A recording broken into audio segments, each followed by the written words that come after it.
E ali você também conseguirá ouvir a pregação da palavra. Bom, hoje, como eu disse, é certamente um dia muito especial. Ele é especial por diversas razões. Hoje nós estamos dando início aos cultos públicos de uma nova igreja. E nós o faremos começando com uma série de mensagens na epístola de 1 João. E certamente não há um texto mais apropriado para nós começarmos o ano do que essa passagem inicial de 1 João, capítulo 1, dos versículos de 1 a 4. Há uma semana nós celebramos o nascimento de ninguém menos do que do próprio Filho do Homem, o nascimento de Cristo. E hoje nós voltamos a nossa atenção mais uma vez para esse acontecimento tão especial que foi o acontecimento do nascimento do nosso Senhor Jesus. Eu gostaria de convidar os irmãos então a abrirem as suas Bíblias lá em 1 João, capítulo 1, dos versículos de 1 a 4. Eu farei a leitura da versão NAA, e diz assim: o que era desde o princípio, o que ouvimos, o que vimos com os nossos próprios olhos, o que contemplamos e as nossas mãos apalparam a respeito do verbo da vida, e a vida se manifestou, e nós a vimos e dela damos testemunho, e anunciamos a vocês a vida eterna que estava com o Pai e nos foi manifestada. O que vimos e ouvimos, anunciamos também a vocês, para que também vocês tenham comunhão conosco. Ora, a nossa comunhão é com o Pai e com o seu Filho Jesus Cristo. Escrevemos estas coisas para que a nossa alegria seja completa. Oremos mais uma vez, pedindo que o nosso Deus possa nos auxiliar na pregação, interpretação e aplicação da sua palavra. Pai, ensina-nos aquilo que não sabemos. Forma-nos no que ainda não somos e concede-nos aquilo que não temos. Em nome de Cristo, amém. Irmãos, nós temos irmão aqui uma carta escrita por um autor desconhecido. Na verdade, ele não é tão desconhecido assim. Ele apenas não deixou registrado o seu nome em nenhum lugar dessa epístola que ele escreveu. Mas é praticamente impossível nós não reconhecermos quem foi o autor dessa epístola. Assim como você mesmo é reconhecido pela sua letra bonita ou feia, no meu caso, a letra feia, quando nós estudamos a palavra de Deus, existem características que saltam aos nossos olhos, escritos, maneirismos, maneiras de se expressar, que são características claras de autores determinados. E o mesmo acontece com essa primeira epístola, codinomeada de primeira epístola de João. Nós sabemos, portanto, que João a escreveu, porque quando nós olhamos em outros trechos da Bíblia, em outros livros da Bíblia, onde nós conseguimos identificar que ele era o autor, nós conseguimos ver exatamente as mesmas características. E também nós não sabemos ao certo quem são as pessoas que receberam essa carta. Mas nós temos a certeza de que essa carta não foi uma carta escrita para não cristãos. Essa carta de 1 João foi uma carta escrita para cristãos e não para pagãos. Isso nos importa muito. Nós veremos isso ao longo dessa pregação. Os leitores de João, eles haviam sido confrontados por falsos mestres, a quem João chama na sua carta de anticristos. Dá uma olhada comigo em 1 João capítulo 2, a partir do versículo 18. Veja o que João diz sobre essas pessoas. Ele diz assim: filhinhos, esta é a última hora. E como vocês ouviram que o anticristo vem, também agora muitos anticristos têm surgido. Por isso sabemos que é a última hora. Eles saíram do nosso meio, mas não eram dos nossos. Porque se tivessem sido dos nossos, teriam permanecido conosco. Mas eles se foram para que ficasse manifesto que nenhum deles é dos nossos. Percebe que isso importa? Porque, queira Deus, a grande maioria dos que estão aqui reunidos nessa noite são cristãos. Nós também precisamos entender as verdades que esse livro, que essa epístola tem a nos ensinar. O Evangelho, ele já havia percorrido várias regiões da Europa e também da Ásia. E João, originalmente escrevendo, ele está falando com os cristãos que hoje estão localizados na região da Turquia atual. Os versículos que nós acabamos de ler, eles nos dão aqui uma dica do porquê que ele escreve a essas pessoas e porquê que ele escreve nesse início dessa carta dessa maneira. Haviam, como eu disse, falsos mestres ensinando heresias e desviando pessoas do caminho e conduzindo essas pessoas para um falso caminho. Então João escreve e ele tenta corrigir essas pessoas, ele tenta alertar essas pessoas quanto a isso. E ao mesmo tempo, ele apresenta a elas o verdadeiro Evangelho, o Evangelho do nosso Senhor Jesus Cristo. João escreve de uma forma como se nós pudéssemos compará-la a um checklist. É uma forma que serve para você avaliar se cada leitor da sua carta está de fato imerso no Evangelho do nosso Senhor Jesus. E para ver se cada leitor da sua carta está vivendo esse Evangelho que ele escreve. Logo, se você ainda não tem ou já teve dúvidas quanto à sua salvação, essa carta foi escrita para você. Se você se vê imerso em algum pecado, escravo de algum pecado, essa carta foi escrita para você. Se você tem dúvidas quanto a quem Jesus Cristo é verdadeiramente, essa série de estudos que nós teremos, essa mensagem e essas epístolas de João servirão para você. Se você odeia o seu irmão, ou apenas não ama o seu irmão da maneira como deveria amá-lo, essa carta serve para você.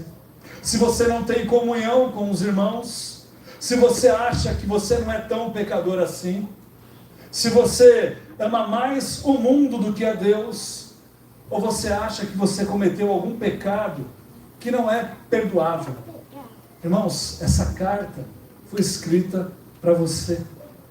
Se você não pratica a justiça, ou se você não tem a alegria plena, essa carta, essa série de mensagens foi escrita para você.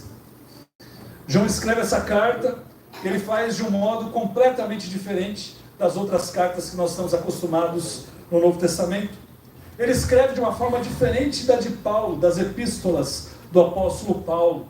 Paulo, ele escreve as suas cartas com uma introdução formal, tudo bonitinho, falando quem escreveu, para quem, quando e assim por diante. E parece que João, ele não está fazendo absolutamente nada disso. João, ele se vê aqui como que apressado. Ele não tem tempo a perder. Eu não sei se você já leu o Evangelho de Marcos, e você percebe que no Evangelho de Marcos, Marcos faz a mesma coisa. Parece que Marcos está afoito, ele está correndo, ele precisa falar alguma coisa. Ele fala imediatamente, imediatamente, imediatamente. E João, ele não tem tempo nem para falar imediatamente. Ele simplesmente mergulha no texto e começa a descrever aquilo que é tão importante para ele. Aquilo que ele tinha para falar era tão importante e por isso ele não tinha nenhum segundo a perder. É por isso que ele tira a apresentação formal e vai direto ao assunto. Ele vai direto àquilo que é o mais importante. No primeiro versículo ele diz: o que era desde o princípio, o que temos ouvido, o que temos visto com os nossos próprios olhos, o que contemplamos e as nossas mãos apalparam, com respeito ao verbo da vida. E a vida se manifestou, e nós a temos visto, e dela damos testemunho, e vô-la anunciamos, a vida eterna, a qual estava com o Pai, e nos foi manifestada. E no versículo 3 ele diz: o que temos visto e ouvido, anunciamos também a vós outros, para que vós, igualmente, mantenhais comunhão conosco. Ora, a nossa comunhão é com o Pai e com o seu Filho, Jesus Cristo. Ele se apressa aqui a apresentar Jesus Cristo como o verbo da vida, como a vida eterna e como a solução para os nossos verdadeiros problemas. E é exatamente isso que nós veremos nessa noite. O verbo da vida se fez carne, ele habitou entre nós. Irmãos, isso é o que há de mais relevante na história do mundo. Vejamos então com mais precisão o que o apóstolo João tem a nos ensinar. João ele começa dizendo que o que era desde o princípio. E dois pontos importantes são apresentados nessa frase. Em primeiro lugar, a menção da palavra princípio. Em segundo lugar, o que era desde o princípio. O autor aqui, João, é o mesmo autor, como eu já disse, do Evangelho de João. Ele começa o seu Evangelho da seguinte forma. Evangelho de João, capítulo 1, versículo 1. No princípio era o Verbo, e o Verbo estava com Deus, e o Verbo era Deus. João, o amigo próximo de Jesus, ele faz aqui uma alusão à criação. Gênesis capítulo 1, versículo 1, nós lemos o seguinte: no princípio criou Deus os céus e a terra. Irmãos, a ideia é a mesma. Cristo, o Verbo encarnado, ele estava presente desde o princípio. Não se engane com os testemunhas de Jeová, imaginando que esse princípio trata-se da criação de Jesus. Não é isso que o texto está dizendo. Na verdade, ele já estava lá desde o princípio. Ele é o Criador de todas as coisas. Evangelho de João, capítulo 1, versículo 2 diz: e ele estava no princípio com Deus. Irmãos, ele foi o agente da criação. No versículo 3 ele diz: todas as coisas foram feitas por ele, e sem ele, nada do que foi feito se fez. Amém? Mas, por que então João começa a sua epístola dizendo o que era desde o princípio, e não dizendo quem era desde o princípio? A resposta, ela pode ser ou parecer simples, mas ela traz uma verdade complexa. Esse pronome relativo com valor de substantivo, se você não entendeu, não tem problema nenhum. A palavrinha, ou as duas palavras, o que, tem mais força do que quem. Porque ela trata não apenas da pessoa de Cristo, mas ela trata também da mensagem do Cristo, da mensagem que ele viria trazer. Ele diz então, o que era desde o princípio, Cristo, o que nós vimos, o que nós ouvimos, o que nós vimos com os nossos próprios olhos, o que contemplamos e as nossas mãos apalparam a respeito do verbo da vida. De acordo com o pastor John Piper, João ele escolheu chamar Jesus de o Verbo, após ele testemunhar com as palavras e ações do próprio Jesus, que refletiam perfeitamente a verdade de Deus. João percebeu que a vida, a obra, o ensino, a morte, a ressurreição de Jesus faziam parte de uma mensagem unificada do nosso Deus. Ou seja, Deus, ele queria comunicar ao mundo, e ele não estava apenas aqui, como Jesus disse, falando alguma coisa, mas sendo a própria verdade, sendo a própria vida, sendo o próprio Verbo de Deus, e refletindo nas suas ações o próprio Deus. Foi exatamente isso que Deus fez por meio do livro de Hebreus. Lá nós vemos que Deus falou de muitas maneiras no passado, mas por fim, ele falou a todos nós por meio do seu Filho, do nosso Senhor Jesus Cristo. Esse verbo da vida, irmãos, foi manifesto. No versículo 2 nós lemos: e a vida se manifestou, e nós a vimos e dela damos testemunho, e anunciamos a vocês a vida eterna que estava com o Pai e nos foi manifestada. Deus, ele não permaneceu distante como pregam alguns professores universitários e filósofos da nossa época.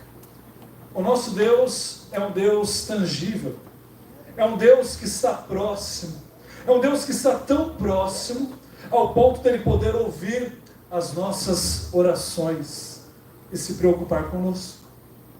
A vida se manifestou porque a vida, Cristo, o nosso Deus, é um Deus relacional. Ele não te trata como um Deus distante, mas sim como um Deus que busca se relacionar com você. Ele não quer que você o tenha como alguém desconhecido, longe, mas alguém que pode relacionar-se com você intimamente, como um pai que se relaciona com seus filhos. E ainda mais, Ele é um Deus palpável, um Deus que se manifestou em carne, material. E João lhe dá o seu testemunho para que não fique aqui nenhuma dúvida quanto ao que Deus fez enviando o seu Filho em forma humana. E Ele habitou entre nós. É isso que João diz. Isso é muito importante, porque assim como na época de João,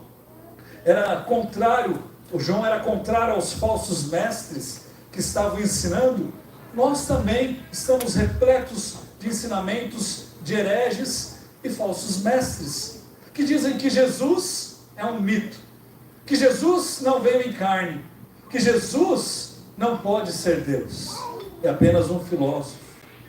Irmãos, até hoje, esses falsos mestres nos ensinam que Jesus, no máximo, é apenas uma experiência mística, alguma coisa assim, espiritual, mas não verdadeira o suficiente para mudar o rumo da sua vida.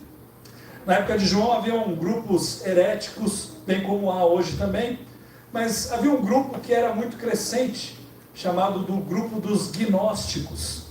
Esse grupo afirmava que eles possuíam um conhecimento especial, um conhecimento mais elevado, um gnosis, que diferenciava eles dos crentes comuns, do afegão comum.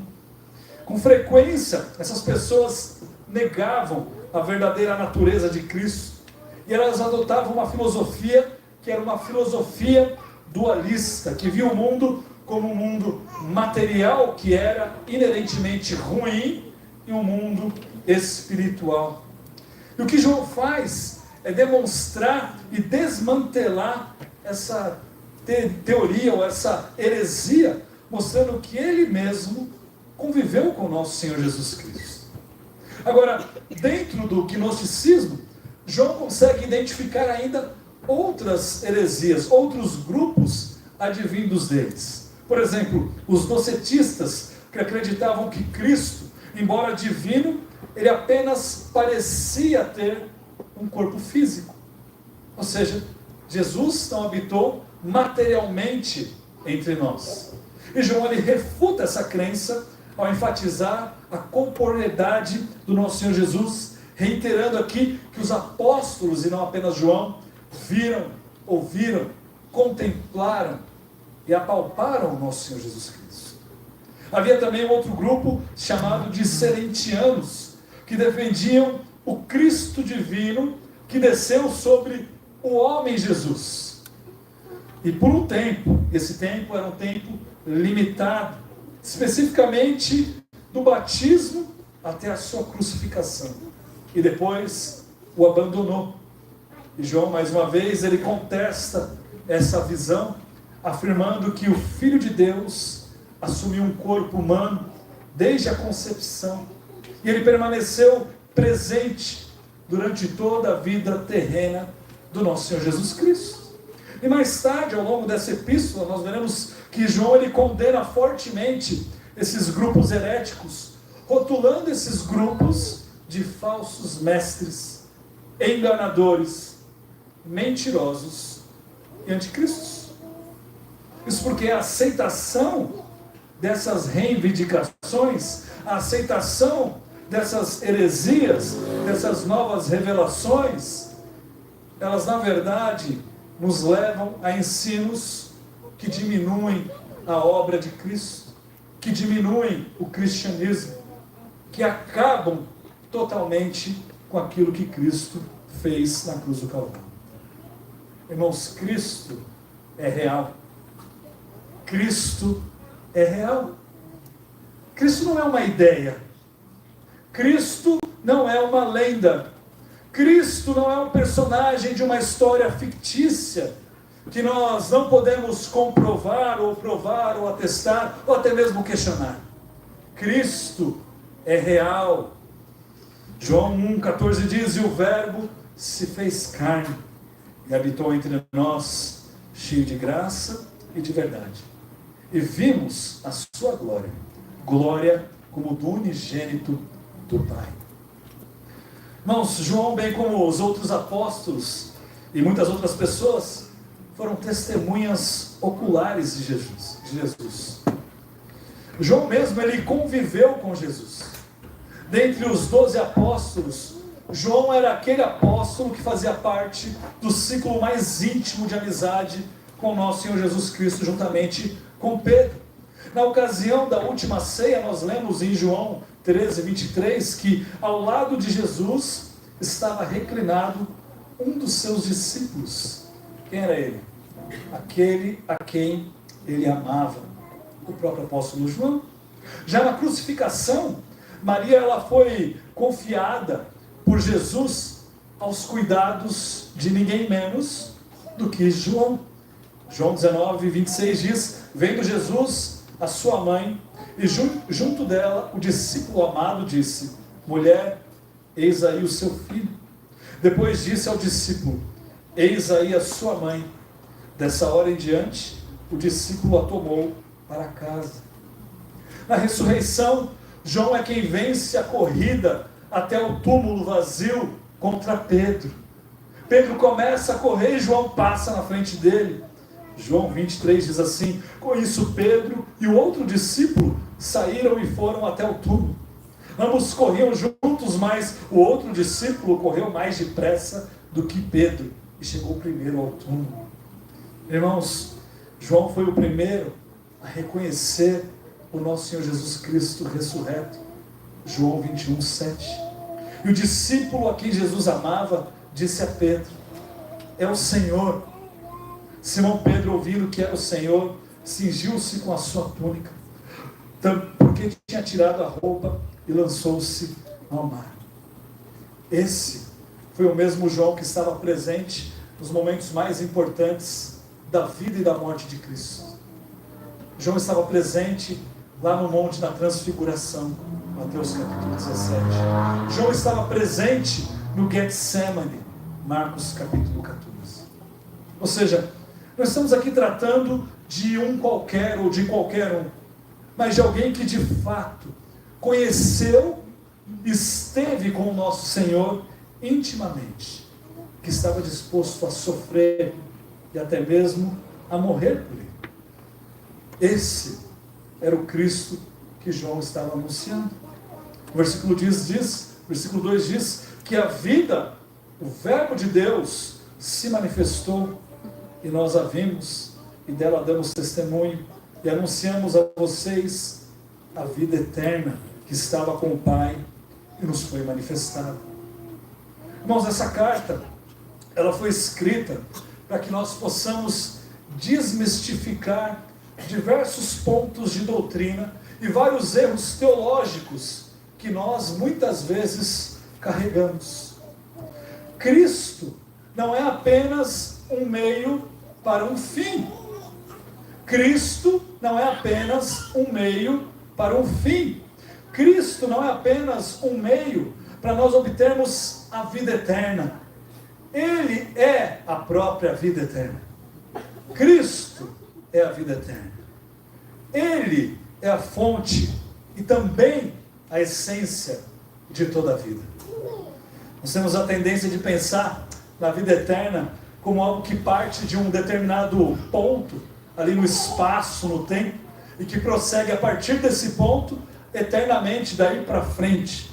Mas, em se tratando do próprio Deus, tudo muda. Quando nós estamos falando de Deus, nós temos que nos lembrar que Deus não se limita ao tempo, e Deus não se limita ao espaço. O nosso Deus é um Deus atemporal. Na verdade, Ele é o Criador do tempo.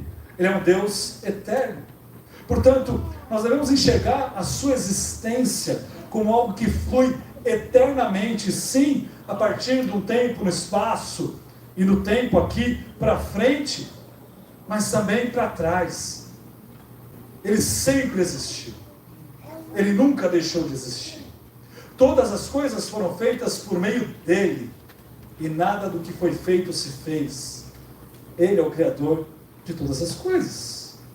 Bom, João ele não consegue, ele não pode se conter. É por isso que ele diz no versículo 3, o que vimos e ouvimos, anunciamos também a vocês, para que também vocês tenham comunhão conosco. Ora, a nossa comunhão é com o Pai e com o seu Filho, Jesus Cristo. Ele anuncia Cristo com um propósito em mente, para que também vocês tenham comunhão conosco. E aqui ele está se referindo aos outros apóstolos. E ele acrescenta, ora, a nossa comunhão é a comunhão com o Pai e com o seu Filho, Jesus Cristo. Vejam que um dos propósitos que João tem aqui, e que ele deixa bem claro no início dessa epístola, é o propósito da comunhão. Irmãos, como uma igreja que se inicia, nós não queremos ser conhecidos como uma igreja cheia de eventos e cheias de programações, mas como uma igreja em que haja verdadeira comunhão. Como uma igreja que se inicia, nós não queremos que os nossos relacionamentos permaneçam no nível superficial e protocolar dos domingos, dos cultos. A nossa unidade e o nosso amor pelos outros é aquilo que deve se tornar a marca mais evidente dessa igreja, e não outras coisas. É por isso que deve haver hospitalidade. É por isso que quando os visitantes chegam na nossa igreja, nós devemos procurá-los, cumprimentá-los, se possível saber o nome, oferecer um cafezinho, apontar onde fica o bebedouro, apontar onde fica o banheiro, sanar qualquer dúvida, servi-los. Nós devemos fazer orações uns pelos outros, nós devemos fazer visitas nas casas uns dos outros. Eu sei que alguns não gostam, eu sei que alguns vão falar assim, mas a minha casa tem que estar arrumada, e como minha casa nunca está arrumada, eu não consigo receber ninguém, ou eu não vou ter uma comida preparada para receber o outro. Não se preocupe, não é disso que nós estamos falando, mas nós também estamos falando disso. Nós devemos partilhar o pão, nós devemos partilhar refeições juntos, nós devemos ser conhecidos por fazer, sim, admoestações quando é necessário, bem como aconselharmos, discipularmos, prestar qualquer tipo de ajuda, de todos os tipos. Nós devemos chorar com os que choram, e nós devemos nos alegrar com aqueles que se alegram. Deve haver comunicação, e essa comunicação deve ser verdadeira. Enfim, nós devemos ser conhecidos por partilhar a vida uns com os outros. Isso é o cristianismo. É essa comunhão que nós estamos falando. O que João deseja com tudo isso é aquilo que deve caracterizar todo cristão. E todo cristão, eu diria, verdadeiro. É a alegria. No versículo 4 ele diz que essa alegria é uma alegria plena, é uma alegria completa. E ele fala assim: escrevemos estas coisas para que a nossa alegria seja completa. E de fato, não há maior alegria do que saber que há salvação em Cristo Jesus, e que Ele é o elo que une a todos nós em uma comunhão, uns com os outros, e nossa com o nosso Deus. Irmãos, lembre-se do que foi dito no início. João não está escrevendo aqui para pagãos, João está escrevendo para cristãos. Ele não está escrevendo para descrentes, mas para crentes ou pessoas que se dizem cristãs. Isso tudo parece ser tão óbvio para nós que já estamos aqui nessa igreja, que já fazemos parte de alguma igreja há décadas, que ouvir mais um pouco disso parece enfadonho, cansativo, ainda mais depois de um lanche, né? E no começo de uma tarde, vem aquele sono, eu te entendo, mas eu tomei um energético para ficar bem alerta aqui, tá bom? Mas isso ocorre com todos nós. Mas lembre-se, essa carta foi escrita para cristãos. As verdades que João está aqui dizendo são verdades para cristãos, porque são verdades importantes para todos nós. Isso porque nós agimos muitas vezes como aquele que ele menciona aí no capítulo 1, no versículo 6. Dê uma olhada o que ele diz aí em 1 João 1,6. Ele fala assim: se dissermos que mantemos comunhão com ele e andamos nas trevas, mentimos e não praticamos a verdade. E muitas vezes o que nós estamos fazendo é viver uma vida cristã falsa, repleta de mentiras. Nós professamos a Cristo, mas vivemos como escravos do nosso coração pecaminoso. Nós não mantemos comunhão uns com os outros irmãos. Aliás, nós buscamos toda e qualquer oportunidade possível para nos afastarmos e nos mantermos reclusos de qualquer tipo de comunhão com os irmãos. Nós não sanamos as nossas dúvidas espirituais e vivemos como zumbis durante toda a semana, todo mês e por anos, com dúvidas que um outro irmão poderia sanar para você. Nós não confessamos os nossos pecados a Deus, até porque nós achamos que nem pecamos tanto assim. Nós simplesmente não damos e nem pedimos ajuda a ninguém. Nós vivemos desconexos da vida espiritual, mas bem ativos e participantes nos cultos, nas programações, nos eventos, nos shows, e qualquer coisa que seja cristã. Na verdade, nós esquecemos que em Cristo todas as bênçãos imensuráveis, incontáveis, podem ser encontradas. Nós nos esquecemos que em Cristo nós conseguimos encontrar a verdadeira comunhão com Deus e com o nosso próximo. E por pior que eu ou meu próximo seja, em Cristo os nossos problemas podem ser sim solucionados. Nós nos esquecemos que em Cristo há reconciliação e os nossos relacionamentos quebrados podem ser restaurados. Há perdão de pecados, há reconciliação com o próprio Deus. Mas nós preferimos continuar escravo do nosso coração corrupto, espalhando mentiras entre os irmãos, fofocando, nos isolando, sendo indiferentes quanto às necessidades dos outros, menosprezando os nossos irmãos, menosprezando pessoas que sabem um pouco menos do que nós, ou rebaixando outros por qualquer que seja motivo. Irmãos, tudo isso é fruto de um problema. E todo problema tem nome. E o nome desse problema, além de pecado, é incredulidade. E é por isso que nós colocamos em xeque o caráter de Deus. Porque nós não acreditamos nas suas palavras registradas nas Sagradas Escrituras. Ou porque nós não cremos que Jesus realmente seja o Filho de Deus.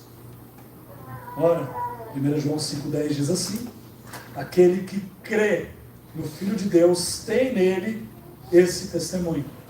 Aquele que não dá crédito a Deus faz de Deus um mentiroso, porque não crê no testemunho que Deus dá a respeito do seu Filho.